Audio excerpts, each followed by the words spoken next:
ஒரு குற்றத்திற்கு என் தண்டனை தரப்படுகிறது என தெரியாமலே ஈவே ராமசாமி கூறியது.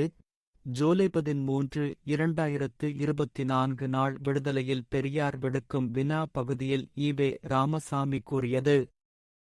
சட்டப்படி கொடியெரிக்கப்பட்டால் கொலை தண்டனை என்று கூறினாலும் பாதகம் என்ன, எரிக்கப்பட்டதுதானே. கொடி எரிக்கப்பட்ட பின்பு தானே கொலை தண்டனை விதிக்கப்படும். அப்படி கொலை தண்டனை விதித்தவுடன் எரிந்த கொடியின் சாம்பல் முன்போல் கொடியாகி விடுமா?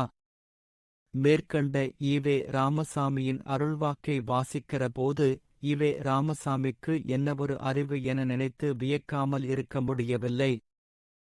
சிறுபிள்ளைத்தனமும் அறியாத்தன்மையும் ஒருங்கே பெற்றதாக உள்ளது ஈவே ராமசாமியின் அருள்வாக்கு. ஒரு காமுகன் நான் ஒருத்தியை பாலியல் வன்புணர்வு செய்தேன்.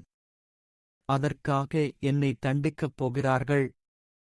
அதனால் பாதகம் என்ன?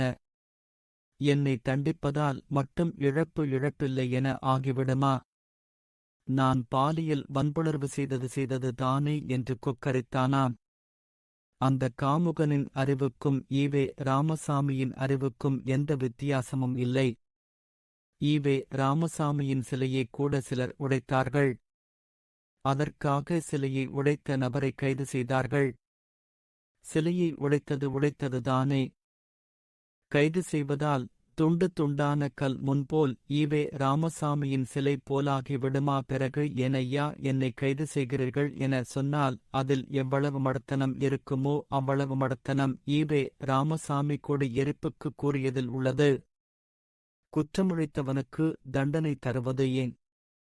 குற்றமுழைத்த எவனொருவனுக்கும் தரக்கூடிய தண்டனை எதுவுமே நடந்த குற்றத்தை நடக்காத குற்றமாக ஆக்காதுதான். அதற்காக கொடியெரித்தவனையும் பாலியல் வன்கொடுமை செய்தவனையும் விட்டுவிடவா முடியும்? ஈவே ராமசாமியின் அருள்வாக்குப்படி தவறிழைத்தவனுக்கு ஏன் தண்டனை வழங்கப்படுகிறது என அறிவுலக பேராசான் என கிவேரமணியால் போற்றப்படுகிற ஈவே ராமசாமிக்கு தெரியவில்லையே. குற்றமுழைத்தவனுக்கு தரக்கூடிய தண்டனை இன்னொருவன் இவனைப் போல் குற்றம் செய்யக்கூடாது என்பதற்காகவும் செய்த குற்றத்திற்கு சன்மானம் வழங்க வேண்டாமா என்பதற்காகவும் குற்றவாளிக்கு தண்டனை வழங்கப்படுவது. அரபு நாடுகளில் தரக்கூடிய தண்டனைகளை பார்த்தால் எவனுக்காவது குற்றம் செய்யும் ஆசை வருமா? அரபு நாடுகளில் கொடியை எரித்து இருந்தால் சிரச்சேதம் செய்யப்பட்டிருப்பார்கள் அல்லது கையை வெட்டியிருப்பார்கள்.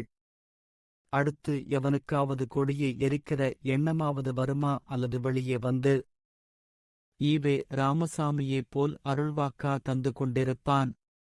ஊருக்குள் அறிவுஜீவி என கூறிக்கொள்கிற சில நபர்கள் கூறுவார்கள், கடுமையான தண்டனைகள் குற்றங்களை குறைக்கவில்லையே என. கடுமையான தண்டனைகள் எல்லாம் இல்லை என்றால் இன்னும் அதிகப்படியான குற்றங்கள் நடக்கக்கூடும் என்பதுதானே யதார்த்தம். கடுமையான தண்டனை குற்றத்தை குறைக்க என்பதோடு தவறு செய்தவன் தண்டிக்கப்படுகிறான், அவ்வளவே.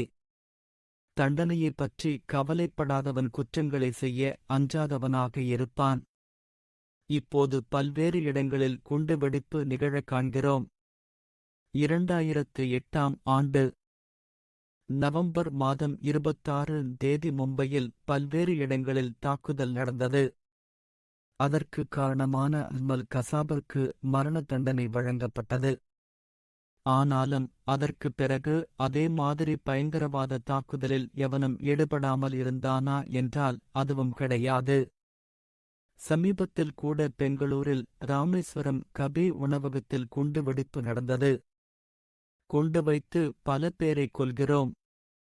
ஆயுள் தண்டனையோ தூக்கு தண்டனையோ தருகிறார்கள்.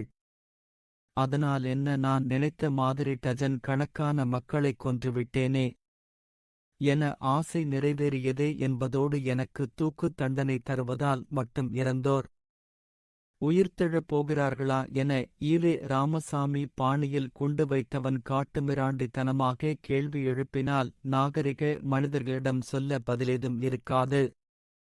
11 அப்பாவி மக்களைக் கொன்ற ஒருவனுக்கு தண்டனையளிப்பது இறந்த அப்பாவி மக்களுக்கு நாம் செய்யும் சரியான அஞ்சலி. இறந்தவரின் உற்றார் உறவினருக்கு சொல்லும் ஆறுதல். அவ்வளவுதான். அதேபோல்தான் ஈவே ராமசாமியின் கொடி எரிப்பு விஷயமும்.